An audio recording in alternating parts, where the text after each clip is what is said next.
whites. Uncle Tom. American middle-class man, narrow-minded and self-satisfied, Babbitt. American nation or government personified, Uncle Sam. American young woman, fashionable around 1900, Gibson girl. So the first entry in the Reader's Digest Reverse Dictionary says American is a black person considered subservient to whites, Uncle Tom. I mean,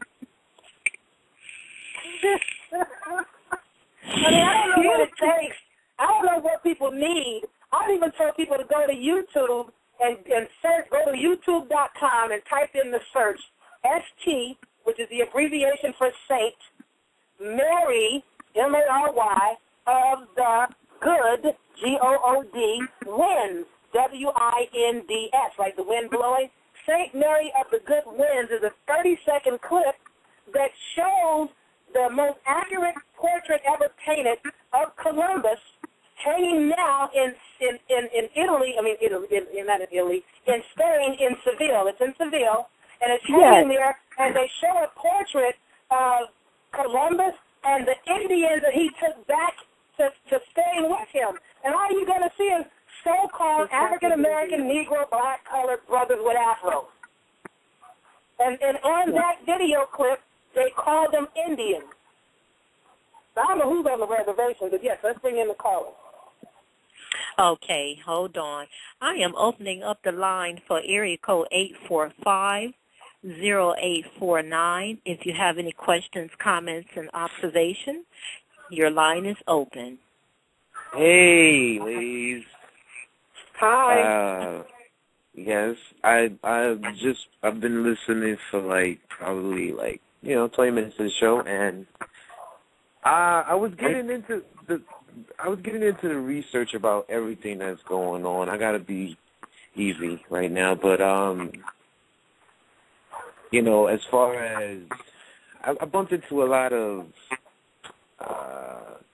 stupid stuff, growing because I felt as if,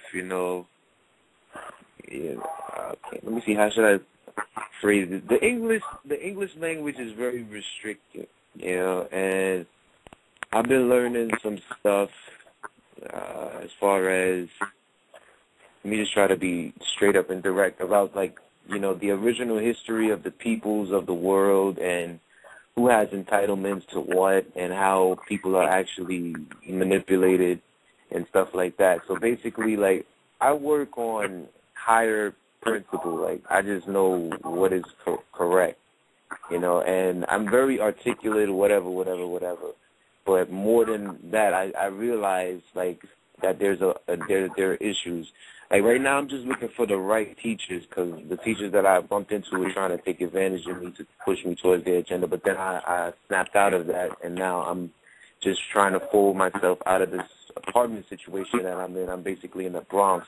The questions I had, though, is something kind of to someone else it would kind of sound weird or whatever, but I guess I'm calling this number for the right reason. But, is it possible to, because I know nowadays they have, can you ladies hear me fine? Yes, we can hear you, Mama. So nowadays they have the study of particle physics and astrophysics, and they trying to do all this kind of stuff.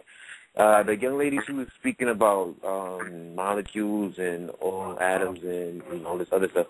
So is it possible through the right sequencing of words we can manifest matter in our from the particles in the air and stuff like that? Is that an ancient practice that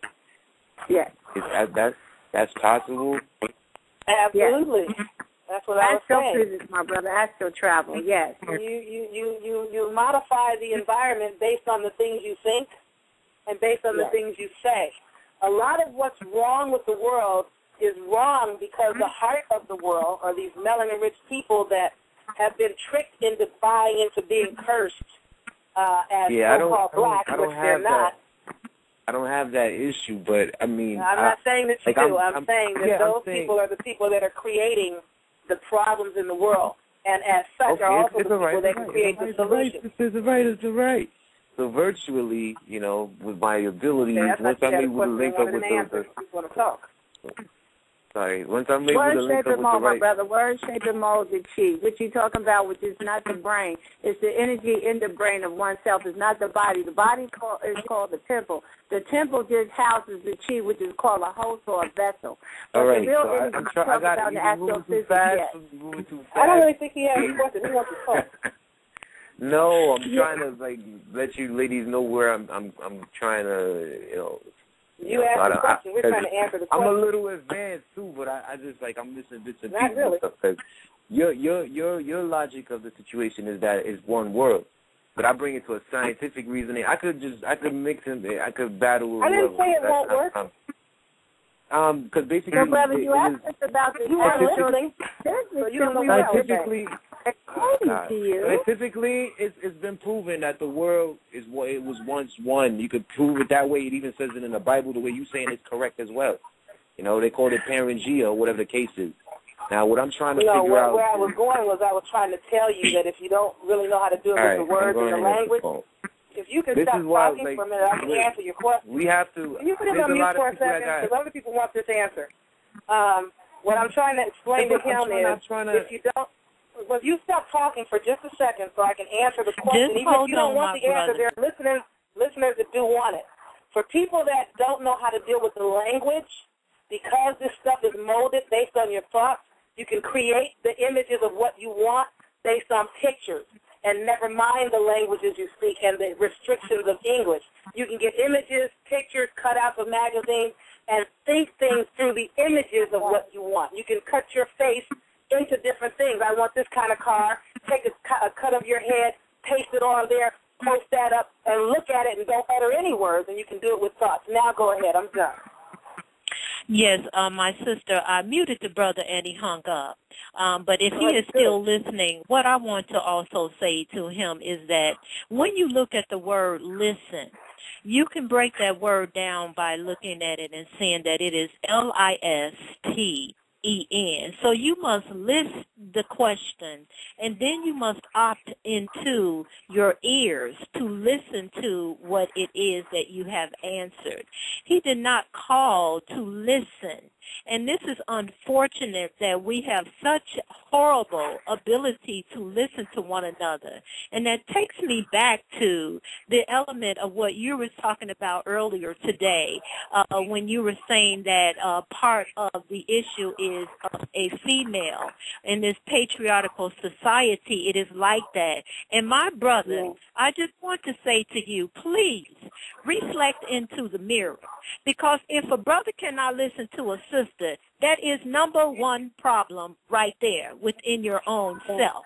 Because you come through the womb of a woman, and whenever you cannot take the moment and the time and the energy and the respect to listen to your sister, you have a problem. We appreciate you calling in. You are welcome to call in to us anytime. But I must tell you that we do not tolerate no disrespect of sisters to no degree, my brother. All right, my sister. Thank you so very kindly for addressing that, both of you. Yeah, well, you know, I thought it was just me, but when he did it to the other sister, too, I'm like, oh, okay, he just wants to talk. But I could have sworn he said, this is my question, and I tried to answer it, and he cut me off, and she tried to answer, and he cut her off, so, you know, I'm like, okay, and it's okay. I know a lot of people like that. They just want to talk, and it's okay. But I needed to know that before I started talking, because I need to finish for my listeners that want to hear the rest of what I have to say. But go ahead. Absolutely. Well, sis, before I wanted to take another break, but I'm not. But I want to dialogue very quickly about the as so-called slavery that has been etched in our mind as well, stamped into our DNA, because it has now been passed down to us, this thought process that we have about slavery and how this slavery has come about. And before you speak on that, I do want to say that I've found an article on online that was about reparations, and if you can include that part in there too. And this reparations was dated July 25th, 2013.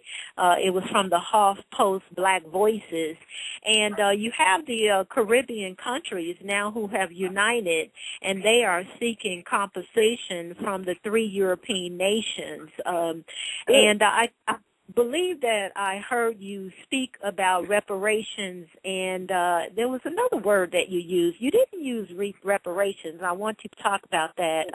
But if you could dialogue with us as we are coming on to the last 30 minutes of the show. Wow, time goes by so very quickly. I would hope that you could join us again. However, if you're now going into silence, then I will just have to continue to just be in your chi, in the words that is etched on here and all your other words as we go forward, my sister. Can you dialogue with us about slavery? Well, our people we're not slaves, because we're not Slavic or Slavonian. Our people were, however, this concept of what is called enslaved, but not everyone was so-called enslaved. A lot of people were, our people have been and are oppressed. We have been, as Todd Tariq, they would say, denationalized. Our economy was basically usurped, and we were destabilized, and other people have been robbing the resources of here for the longest. And the Caribbean islands, those people of the Caribbean islands are also American, whether you're North America, Central America, or South America, or for surrounding islands.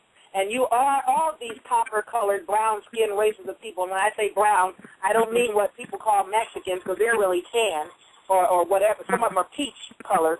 But brown-skinned people, if you know your crayons, you know your brown. Those are the people that were found here in the country. And when you do reparations or reparation, the word par also means to cut. And the word tear means to split in two. So we're already cut up and split up enough.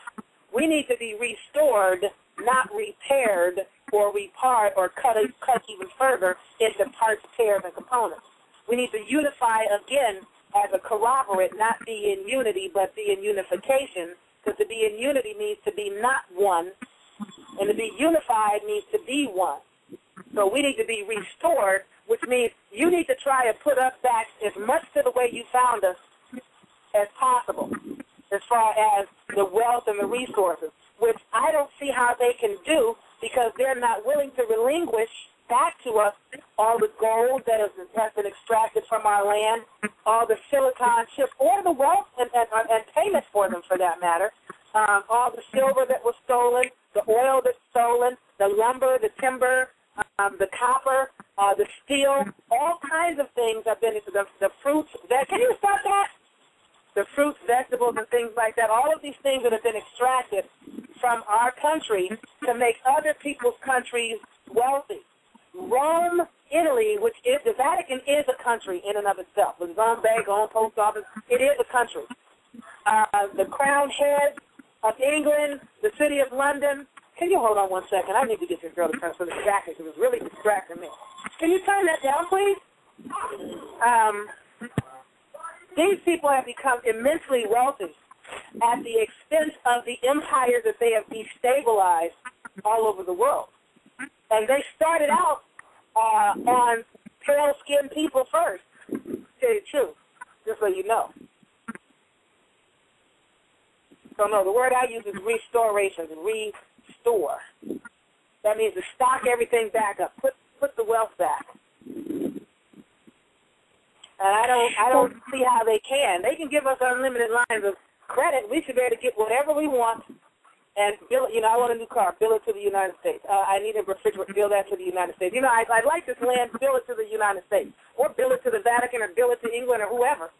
But don't come in here when it's all said and done. If the Europeans pull out now, because the United States is something we helped them set up to liberate them from their oppressors. When they got here, we were not oppressed. We were a sovereign people. We were a free people. And as my homie Asir, the Duke of Tears, would say, we were a lawless people because the law was in and of the individual.